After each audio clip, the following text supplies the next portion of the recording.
that motivation can spark something great happening, but to sustain greatness, you need discipline. So motivation is almost like the spark, but to keep it going, you need that discipline because motivation does come in waves and we can't help that. So why don't I eat meat? Is it because I want to reduce carbon emissions? Not the main reason. Is it because I care about animal welfare? Again, not the main reason, but although I do care about animal welfare, I just want to put that out there. Is it because it's healthier? Once again, not the main reason. Is it because people around me stopped eating meat? Most of my friends did and still eat meat. So then why?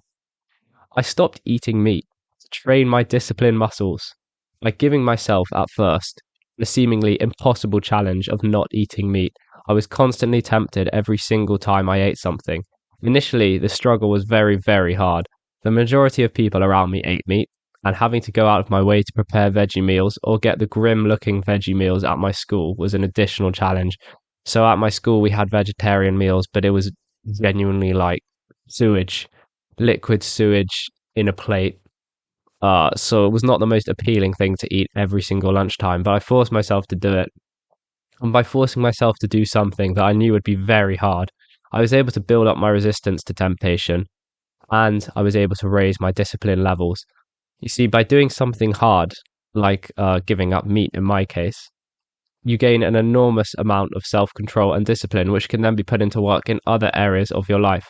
By building discipline and perseverance through the now 2.5 years of not eating meat, when I'm faced with similar questions and challenges in different aspects of my life, I'm able to apply what I've learned from my challenge and silence those voices of temptation, such as wanting to start walking during a run, or wanting to give up when a project seems too hard, or not taking on, at first, seemingly impossible tasks. So, for example, silencing those voices of temptation when I'm on a run has allowed me to push forward and get new records in my 5Ks, although they're not very good records, but I'm attempting my first half marathon in April. So I'm hoping this sort of discipline and temptation silencing that I've learned from my challenge, from not eating meat, will really help me to be able to hopefully finish this half marathon, as well as doing things such as taking on projects that seem very hard at first. So for me, I ate meat pretty much every single day before I stopped eating meat. So giving up meat felt like an impossible challenge at the start, but because I conquered that eventually, I was able to also attempt seemingly impossible challenges such as getting into my university or starting and maintaining this very podcast that I have so much passion and energy for. So you can do this too. Think about small challenges that you can put into your everyday life to make it that little bit harder and to train up your resistance for when it really matters. This could even be something as simple as never taking the lift or always running up the stairs, doing at least runs a week, or putting in those 30 minutes every day to learn a language. We can shift mountains by moving tiny bits of rock each time, and the same is true for our minds and attitude.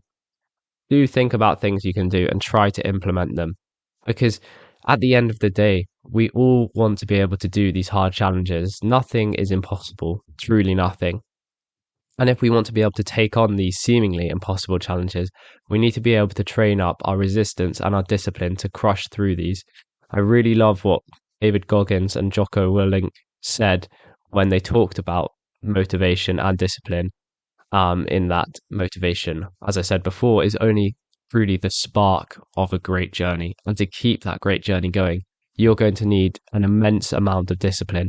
And the only way to get discipline, unfortunately, is to do it, is to do the thing that you don't want to do. And when doing the thing you don't want to do, that's when you get the self control, the self empowerment that you need to be able to crush other things and move further forward than you ever have done before. I'm going to give you 15 seconds now. Just decided to do this when I was planning this episode. I thought I'd make it a bit more interactive. So I'm going to give you 15 seconds to now to think of some goals now. Really think of some challenges that you can put on your life.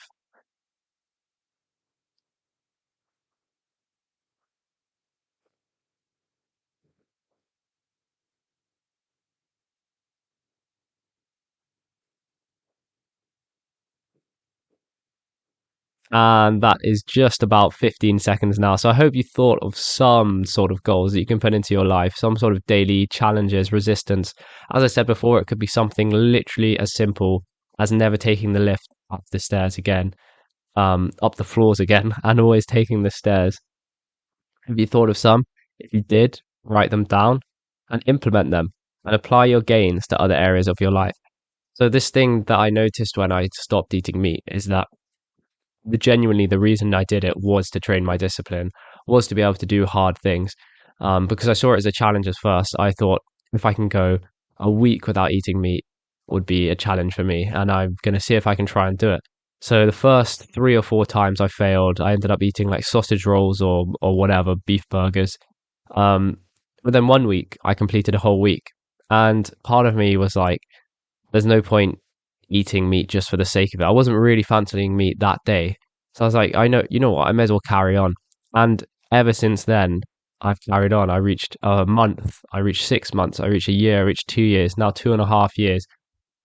By training up my discipline and my resistance, I actually don't know when I'm going to stop this because I'm almost at the point where if I do stop it, I feel like I'm letting myself down in terms of doing that challenge that I set myself 2.5 years ago. But I think it may come to the time where I do stop it and I move on to a new challenge, such as 100 press ups every morning or something like that, just to get into discipline and resistance again and again, and adding those challenges. Every little challenge helps, truly, when it comes to that. And the thing I noticed the most about this discipline and resistance training with not eating meat is that I can apply it to so many other areas of my life. As I talked about with running or with learning a language, when you realize it's not the actual challenge, the actual challenge you do does not matter at all. It's the fact that you're doing a challenge. So when you realize that you can do these challenges and you can conquer them, you can then use your knowledge, your wisdom, your experiences from those previous challenges and take them forward. So I'm planning on taking forward the challenge of not eating meat and all the temptations and questions I went through. I was like, why am I doing this? That meat looks good or something like that. So when I am running my half marathon this April, my first one, I know a half marathon is not that big, but it's my first ever one. So it's pretty big for me. So when I am running that half marathon, those questions are going to be popping up when I get towards the end of the race. Like, why am I doing this? This is hard. Let's start walking. Let's slow down. But because I've gone through that before with a slightly different challenge, like let's stop eating veggies all the time, let's eat some meat, I know myself, and it's different for everyone. This is why there is no blanket rule. This is why you do have to do it yourself to get that discipline. You can't gain discipline by reading it in a book. It just does not work that way.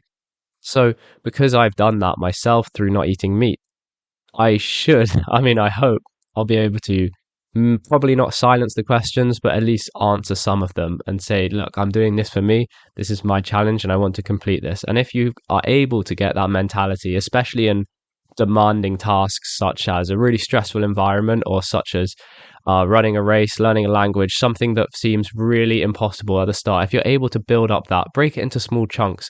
I'm going to do 100 meters, 100 meters. I'm going to learn one new word a day. I'm going to read 5 pages of a book a day.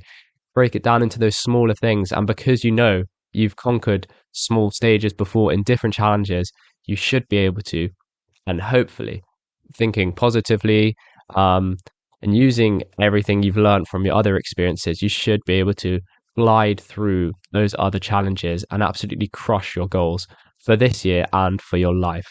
So I hope you did think of some goals, challenges when I told you to. And as I said before, if you did, write them down and try to implement them. And the most important thing is applying your gains to other areas of your life. On that note, I think it is time to say goodbye, and I just want to thank each and every one of you for listening to this right now. Let's reach our goals together, and I'll see you in the next episode of the Manage Me podcast. Thank you.